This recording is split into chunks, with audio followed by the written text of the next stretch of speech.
नमस्कार दोस्तों। Beijing nervous है बहुत ज़्यादा और शी जिनपिंग बिल्कुल ट्रैप हो चुके हैं अपने ही जाल में। और पूरे सीन के अंदर आपको भारत विनर दिखता है।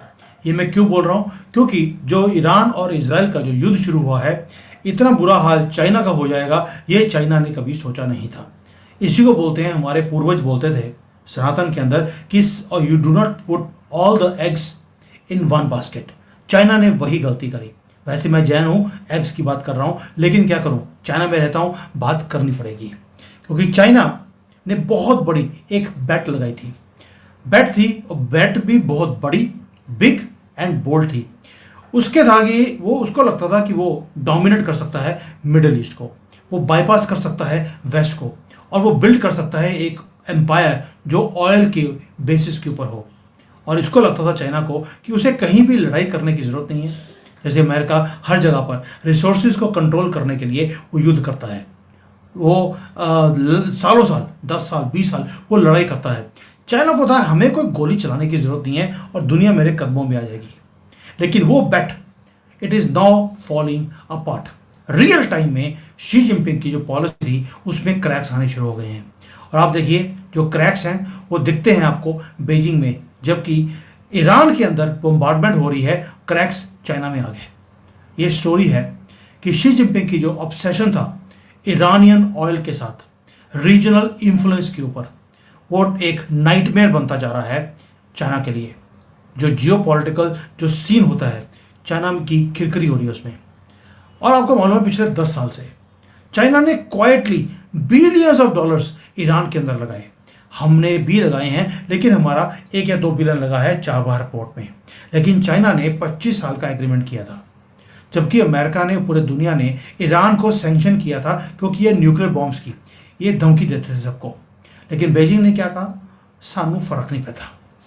ये शी जिनपिंग की पिछले 10 साल की लैंग्वेज है। चीप ईरानियन क्रूड ऑयल को खरीदने के लिए, ताकि फैक्ट्रियाँ चलती रहें चाइना के, और प्लस जो पावर प्लांट्स हैं वो चलते रहें, पेट्रोकेमिकल प्लांट्स चलते रहें, तो चीप ईरानियन ऑयल बजाय इसके बावजूद कि उसके ऊपर सैंक्शंस हैं, चाइना खरीदता रहा। और Iran was China's backdoor to Gulf oil. ये पार्टनर था डिफायंस का कि भाई ईरान ने बोला मेरे साथ चाइना है तो मुझे कुछ परवाह करने की ज़रूरत नहीं है। उसका शील्ड था ईरान का चाइना वेस्टर्न प्रेशर के अगेंस्ट। लेकिन वो सिर्फ 5-6 दिन तक था। उसके बाद जब से इजराइल ने एयर स्ट्राइक्स करने शुरू करे हैं ईरान के ऑयल इंफ्रास्ट्रक्चर के ऊपर, सब कुछ एक्सपोज हो गया कि चाइना की जो स्ट्रैटेजी थी वो कितनी फ्रजाइल थी, कितनी कमज़ोर थी। वो स्ट्रैटेजी थी ही नहीं। एक तो आपको मालूम है, एक ड्रोन गिरा है, एक बॉम्ब गिरा है, एक एक्सप्लोजन हुआ है ऑयल डिपो के ऊपर ईरान के अंदर। और बेजिंग के जितने ड्रीम थे कि मिडिल ईस्ट को वो डोमिनेट करेंगे, वो सारे के सारे धुआं हो गए। और शी जिनपिंग जो सेल्फ प्रोक्लेम्ड आर्किटेक्ट हैं चाइना की राइज के, वो खुद बोलते हैं चाइना को मैंने ही राइज कराया है, आज छुपते फिर रहे हैं। He is calling for piece in Iran. क्यों? उसका रीजन है क्योंकि अपने कंट्री की बुरी हालत हो रही है अगर ईरान में चीजें आउट ऑफ कंट्रोल हो गई। दोस्तों, ये अब प्रॉब्लम ईरान की नहीं रही जो वॉर हो रहा है, ये चाइना के अंदर इतना बड़ा रिस्क फैक्टर इंक्रीज हो गया है कि चाइना इसको संभाल नहीं सकता। उसका रीजन क्या है? 15% से ज्यादा तेल जो चाइना को चाहिए वो ईरान से खरीदते हैं। 1.5 या 2 million barrels a day China खरीदता है ईरान से। ये बहुत बड़ी अमाउंट है। और आपको मालूम है कि 7 में से 1 बैरल चाइना ईरान से खरीदता है। इतनी ज़्यादा डिपेंडेंसी है और ईरान आज तबाह हो रहा है चाइना की आंखों के सामने। और जितना ईरान तबाह हो रहा है उतना चाइना को भी अपनी तबाही वो दिखती जा रही है। नंबर्स कोलैप्स हो रहे हैं और जो चाइना है वो अपना तेल को खरीदने के लिए अब जाए कहाँ? क्योंकि लॉन्ग टर्म कॉन्ट्रैक्ट्स होते हैं। अगर आप देखेंगे मोदी जी को, मोदी जी ने 20 साल 25 साल 15 साल इतने लंबे लंबे कॉन्ट्रैक्ट करे हुए हैं। और एक कंट्री से नहीं, हम लोग तेल खरीदते हैं 30 कंट्री से। सबको हमने स्प्रेड कर दिया अपने रिस्क को। और चाइना ने उल्टा काम किया। ऊपर से एक काम और हो रहा है, ईरान ने बोल दिया कि जो स्ट्रेट ऑफ हॉर्मुज है जो ईरान के पास है, जहां से 1/3 ऑफ ग्लोबल ऑयल निकलता है, वो बंद करने वाला है। अगर ये हो गया, एक क्लोजर हो गया, या वहां पर कोई नेवी की कॉन्फ्लिक्ट शुरू हो गई अमेरिका के साथ, तो चाइना का जो कंप्लीट एक्सेस है तेल का मिडल ईस्ट से, ईरान से बंद हो गया है, यूएई, कतर, सऊदी अरेबिया, ये बंद हो जाएगा। आप समझ लीजिए अगर वो पास बंद होता है तो चाइना उसी रात बंद हो जाएगा, अगले दिन फैक्ट्री नहीं चलेगी। और इसीलिए बीजिंग नर्वस है।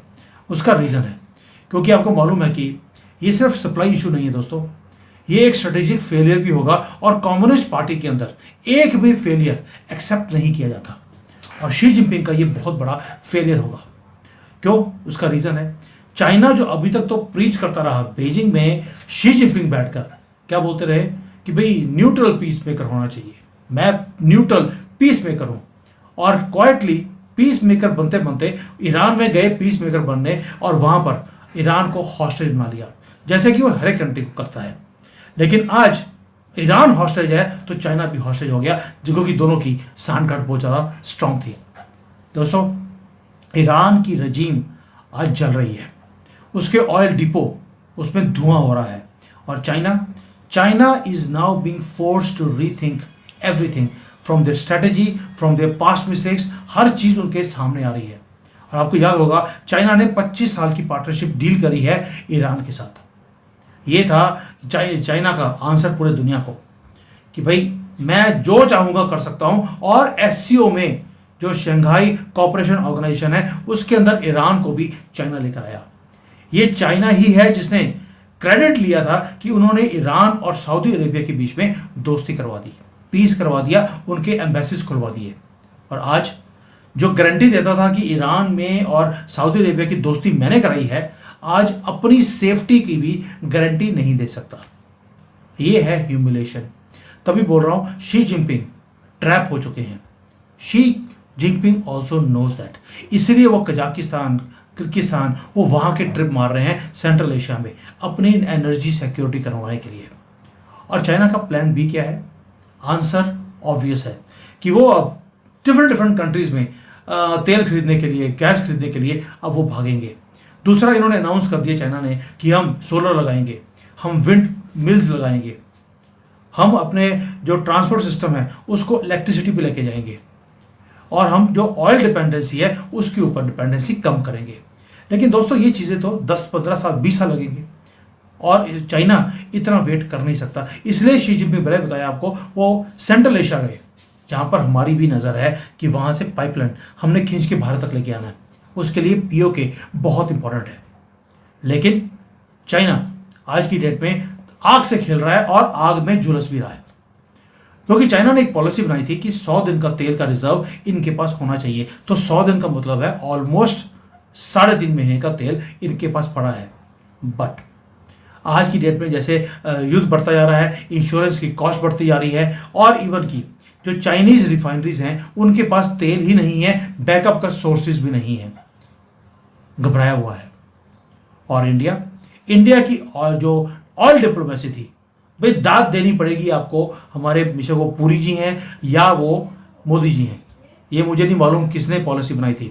हमारे पास रिजर्व भी है, हमारे पास 30-40 कंट्रीज के से हम परचेज भी करते हैं, रेट भी हमारा बाकी सारी कंट्री से कम है, और हमने लॉन्ग टर्म कॉन्ट्रैक्ट्स को साइन किया है पूरे दुनिया में। अगर मिडल ईस्ट बंद भी होता है हमें फर्क नहीं पड़ता, हम किसी और से ले लेंगे। China on the other hand, उन्होंने सिर्फ एक काम किया दुनिया में हेडलाइंस बनाने के लिए कि भी चाइना सुपर पावर बन गया है, वो अब मिडल ईस्ट का सेवियर है। वो मिडल ईस्ट में जो 2 कंट्रीज लड़ रहे थे उनके अंदर दोस्तियां करा सकता है, ये अमेरिका भी करवा नहीं सका।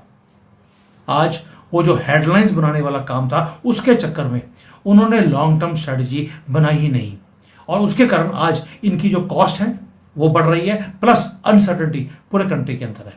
ये तो मैंने पेट्रोल का बता दिया। अगर आप गैस में देखेंगे तो गैस के अंदर भी चाइना ने क्या किया, वो अपनी एलएनजी खरीदता है कतर से और यूएई से, और जैसे जैसे वॉर ये बढ़ता जा रहा है, हो सकता है कि और कंट्रीज के अंदर भी ये स्पिल ओवर हो। मार्केट के प्राइसेस ऑलरेडी इंक्रीज होने शुरू हो गए हैं गैस के अंदर भी। अब आपको याद है कतर के साथ हमने 20 से 25 साल की हमने डील करा था, लोअर रेट पर गारंटेड हम गैस खरीदेंगे कतर से। वही कतर आज चाइना को हायर प्राइसेस के ऊपर वो गैस दे रहा है, जबकि भारत डिस्काउंटेड रेट पर गारंटेड सप्लाई के साथ हम काम कर रहे हैं। और चाइनीज फैक्ट्रीज ये जो हीट है वो महसूस कर रही है, हाउस होल्ड्स फील कर रहे हैं, यहाँ पर प्राइसेस बढ़ने शुरू हो गए और ग्रोथ वो ऑलरेडी स्लो थी और स्लो होनी शुरू हो गई है।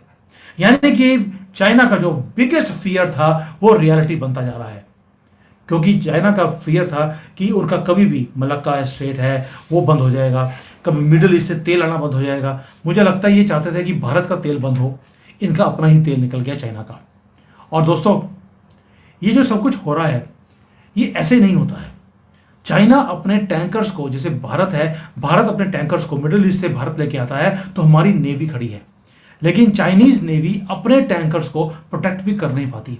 आपको याद होगा 3 या 4 महीने पहले इनका जो टैंकर था उसको भारत की नेवी ने बचाया था। आप समझ सकते हैं भारत की लॉन्ग टर्म विजन क्या है। और जैसे जैसे एक प्लानिंग हो रही है कि ईरान की रेजिम को या तो गिरवाना है या ईरान को वीक करना है। अगर ईरान वीक होता है या गिरता है, कोलैप्स करता है, तो चाइना की जो पकड़ थी एक बहुत ही लॉयल एक मोहरे के ऊपर वो लूज हो जाएगी ग्रिप इसकी। और ये सिर्फ तेल की बात नहीं है दोस्तों, ये मिडिल ईस्ट के अंदर इन्फ्लुएंस की भी बात है। और शी जिनपिंग इसलिए घबराए हुए हैं। और अगर किसी भी तरीके रीजन के कारण अगर ईरान कोलैप्स कर गया तो यूएसए का जो इन्फ्लुएंस है वो इस एरिया में दोबारा से एक्सपैंड होना शुरू होगा। और चाइना का ड्रीम था एक मल्टीपोलर वर्ल्ड का, जहां पे सिर्फ अमेरिका दादा नहीं है, उसमें 2 प्लेयर होने चाहिए, एक अमेरिका और एक चाइना। वो ड्रीम भी चाइना का खत्म होता है। आप देखिए एक युद्ध हुआ है, 2-3 दिन में सारे डायनामिक्स दुनिया के वो चेंज हो गए।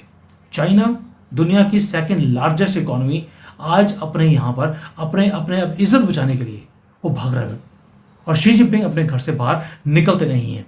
और जैसे ही न्यूज़ नहीं आती कि शी जिनपिंग कहाँ है, हमारे इंडियन मीडिया में फेंकू लोग वो आ जाएंगे, अभी अभी पता लगा है चाइना का जो शी जिनपिंग है वो हाउस अरेस्ट में है, उनको आर्मी ने अपने अगवा कर लिया है, पता नहीं कहाँ चले गए। ये फेंकू पिछले 5 साल से यही बात बोलते आ रहे हैं, शी जिनपिंग को अगवा कर लिया, उनको मार दिया। जबकि शी जिनपिंग सेंट्रल एशिया में वो डील्स कर रहे हैं। इन्होंने कभी माफ़ी मांगी? आपने कभी पूछी भी होगी, उनको जाके पूछ लेना जो 5 साल से बोलते आ रहे हैं, गया जी गया, चाइना गया, अगले महीने टुकड़े और शी जिनपिंग मार गया और ये हो गया वो हो गया। ये लोग नहीं सुधर सकते। और बेजिंग पे आते हैं, इन फेंको के इंडियन मीडिया के ऊपर बात करने की जरूरत नहीं है। That is also finished in the long run. अब बेजिंग की एक वो थी प्लानिंग दोस्तों कि मल्टीपोलर वर्ल्ड होगा और आहिस्ता आहिस्ता वो वॉशिंगटन को रिप्लेस कर देंगे as a global peace maker. लेकिन आप देखिए पीस मेकर का मतलब ये नहीं होता कि आप चुप रहे। यूक्रेन का वॉर हुआ रशिया के साथ, चाइना ने कुछ नहीं किया। अभी ईरान का इजराइल से युद्ध हो रहा है, अगेन चाइना ने कुछ नहीं किया। बड़ी बातें करते हैं लेकिन करते कुछ भी नहीं है।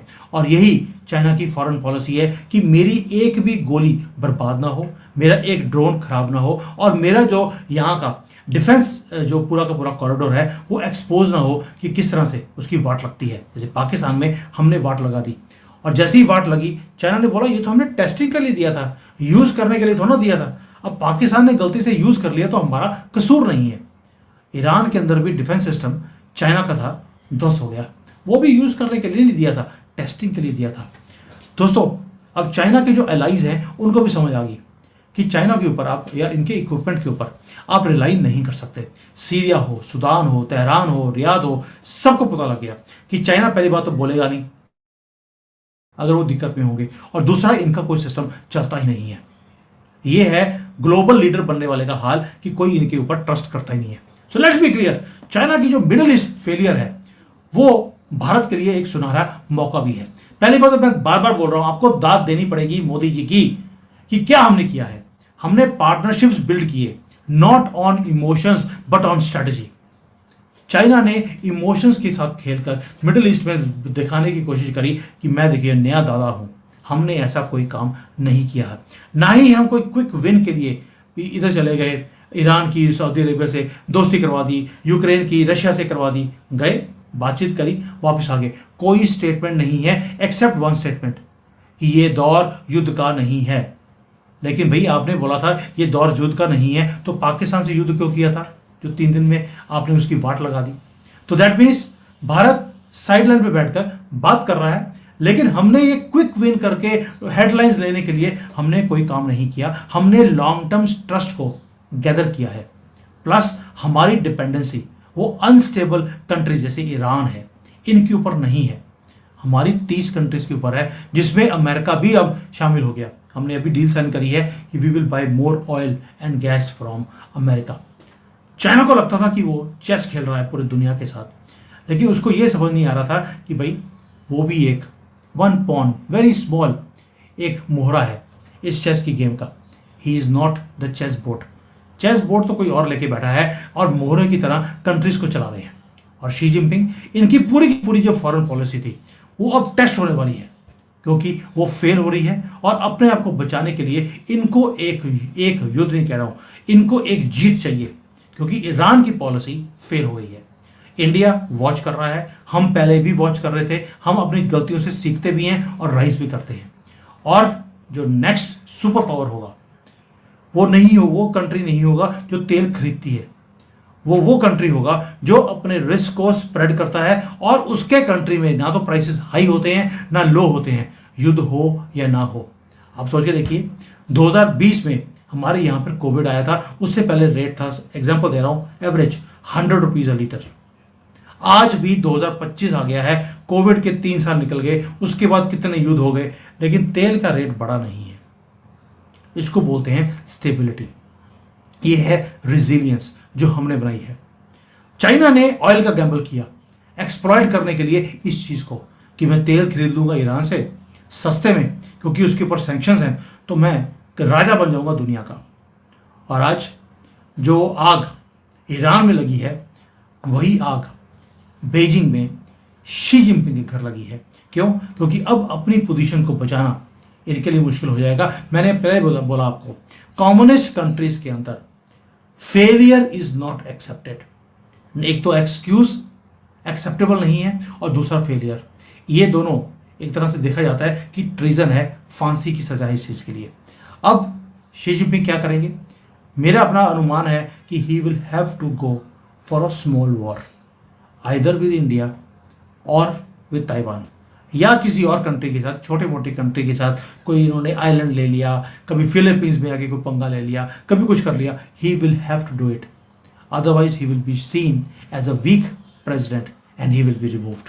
सो अगले कुछ दिन जब तक ईरान का ये स्यापा खत्म नहीं होता, बहुत इंपॉर्टेंट है कि चाइना के ऊपर नजर रखना कि चाइना में अब क्या होने वाला है, समथिंग बिग। थैंक यू, जय हिंद।